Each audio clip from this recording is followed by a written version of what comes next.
Watch out, everyone! The gays are coming for you and your kids in their attempt to destroy traditional marriage. And soon, people will be able to marry their dogs or even their pillows, and all of Western society will fall apart. Or at least, that's kind of what Ben Shapiro and Matt Walsh are saying. And to be honest, I'm not really convinced. In this video, I'd like to analyze their arguments for why same-sex marriage is actually bad, and explain why I think they're, well, a bunch of BS.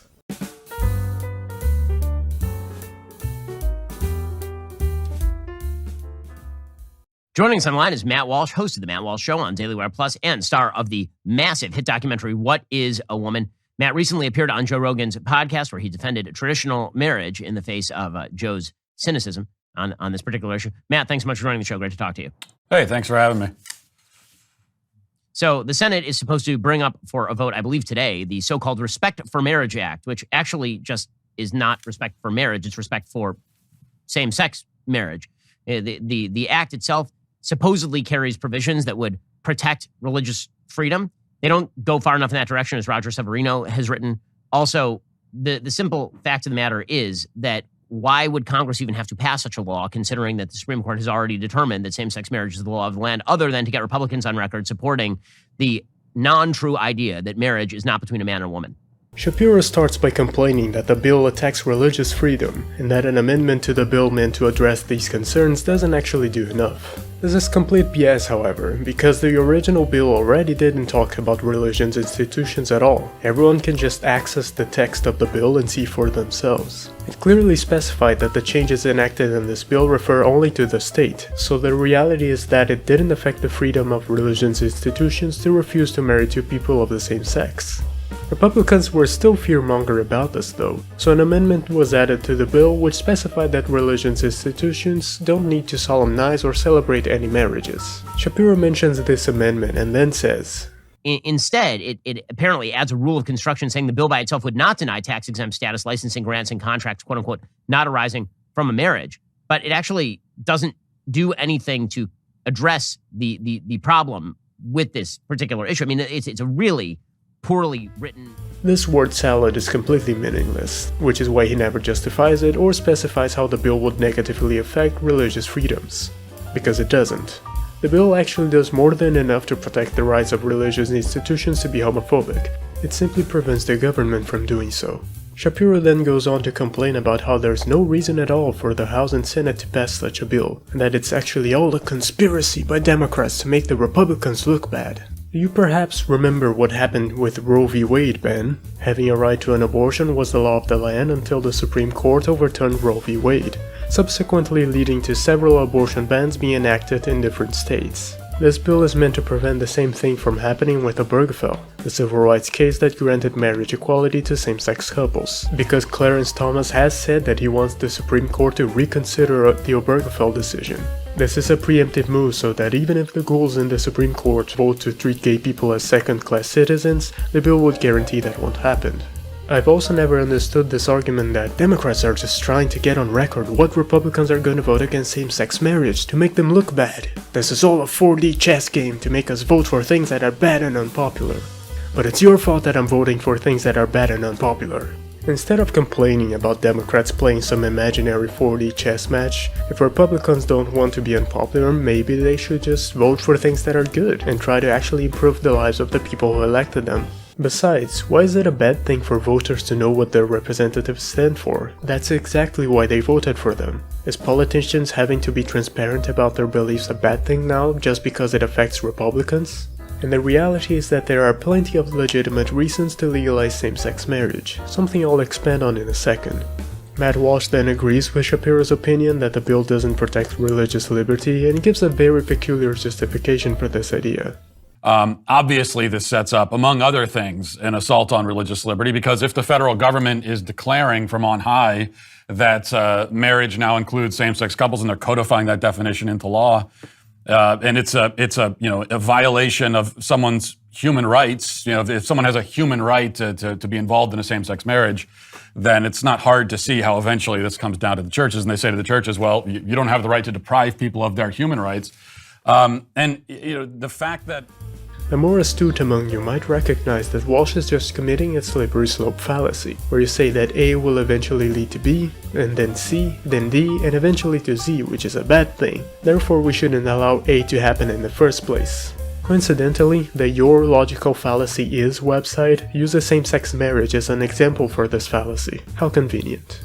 Matt's justification for this reasoning is very silly, of course. The idea that because the state recognizes it has certain obligations, it's eventually going to force religious institutions to take on those same obligations makes no sense. The bill doesn't even say that marriage is now considered a human right. It only asserts that marriage, as a service and institution provided by the state, should be applied to everyone equally. Might I also add that this amendment allows religious institutions to deny the solemnization or celebration of a marriage on any grounds, meaning it would actually allow churches to deny interracial marriages as well, among a variety of other things. Something Walsh seems to be completely unconcerned with. I wonder why. That, of course, that's totally illogical, doesn't make any sense. And also when it comes to marriage, I mean, there's a reason why it's not just Christian societies, it's not just Jewish people that have said that that marriage is a fundamentally procreative union between man and woman.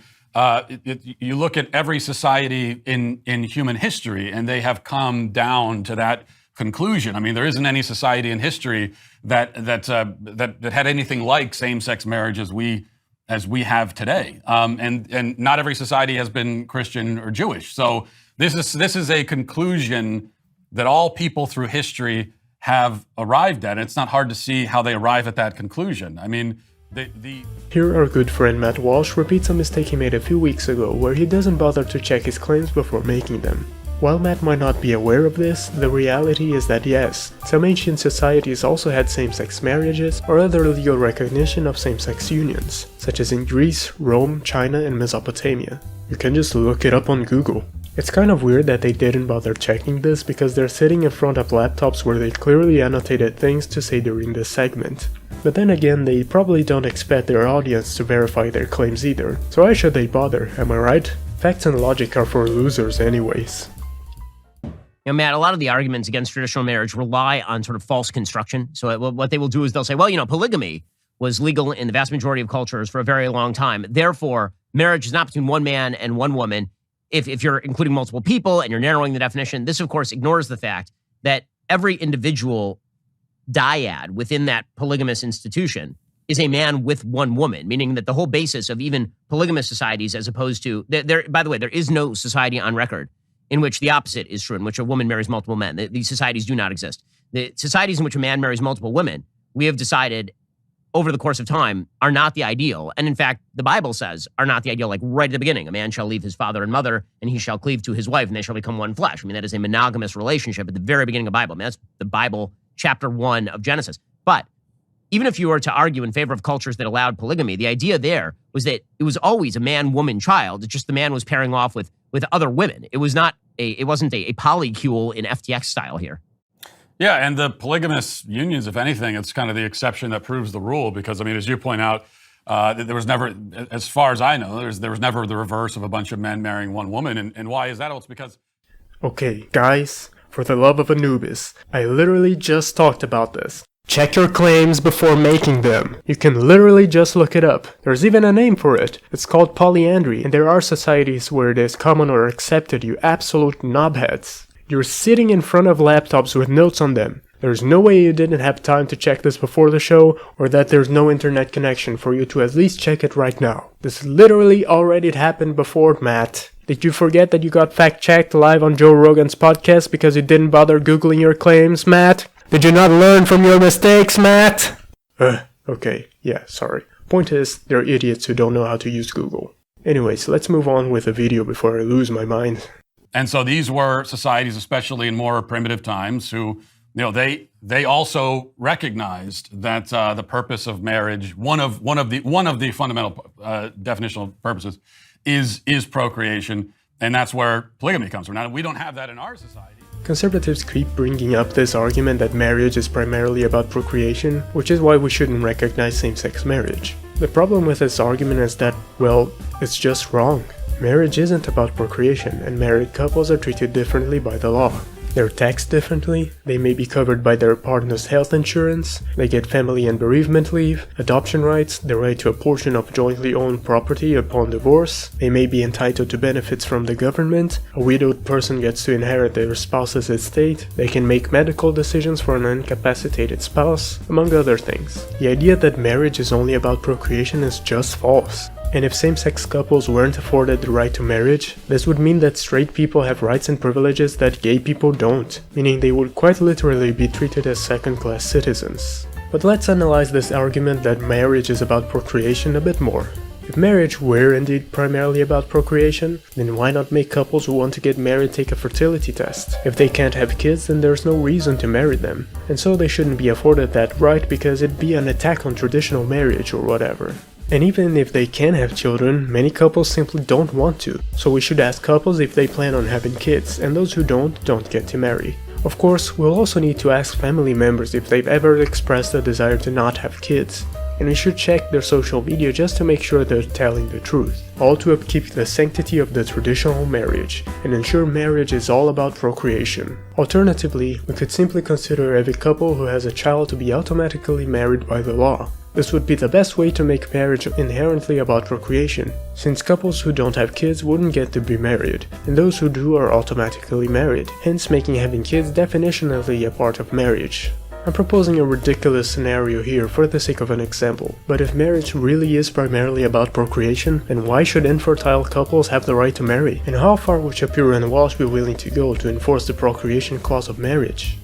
Finally, it's worth pointing out that same-sex couples can also have children. They can adopt a kid, or like their not-so-good friend Dave Rubin, they can pay for a surrogate.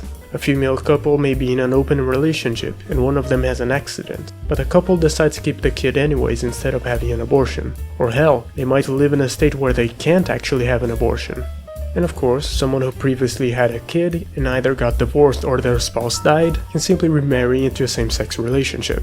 So the reality is that this argument that marriage is about reproduction makes no sense no matter how you look at it, because marriage isn't primarily about procreation and same-sex couples can also have kids. But besides this, even if the argument that queer people shouldn't be treated as second-class citizens doesn't convince you, or if you believe that not enough same-sex couples have children to justify same-sex marriage, there are still other additional factors that justify the government recognizing same-sex marriage.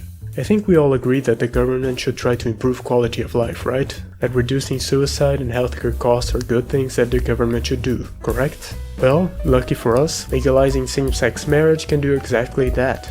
In 2006, Gregory Herrick, a professor of psychology at the University of California at Davis, reviewed the evidence on same-sex marriage and argued, among a variety of other things, that the legalization of same-sex marriage would lead to the several benefits of marriage being extended to same-sex couples. He then goes on to outline some of the legal and societal benefits of marriage, some of which I mentioned before. Indeed, several other studies support Herrick's argument, as research shows that the legalization of same-sex marriage leads to lower healthcare use and expenditure among gay and bisexual men, better mental health outcomes of sexual minorities, and reduce the sexual orientation gap of mental health, with these benefits extending beyond married gay couples. And a 2017 study using data of more than 760,000 high school students found that the legalization of same-sex marriage led to a 4% decrease in suicide attempts among LGBTQ students. So if Ben and Matt really care about the children, this should be all the more reason to support the legalization of same-sex marriage. And that's where polygamy comes from. Now, we don't have that in our society for a lot of reasons, and one of them is that we recognize that, a child needs a mom and a dad, and so not a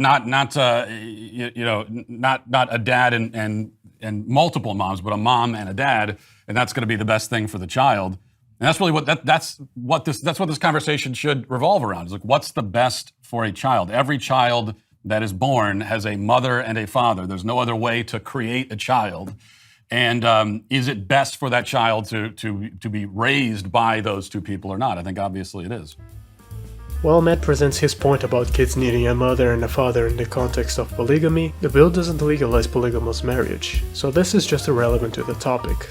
When we consider that the bill is about same-sex marriage, I think it's fair to say that what he's actually doing is likely a Motti and Bailey fallacy, where he's implying that kids from same-sex couples fare worse without directly making that claim, but instead focusing on polygamy, which has less popular support than same-sex marriage and isn't actually the topic of the bill. His argument is that if children fare worse when they have same-sex parents, then gay couples shouldn't be allowed to adopt. And since gay marriage is all about the kids, then there's no reason to legalize same-sex marriage either. It's all about the kids, guys. Please think about the kids. And their genitals? Seriously, Matt, why are you thinking about children's genitals all the time? It's really fucking weird.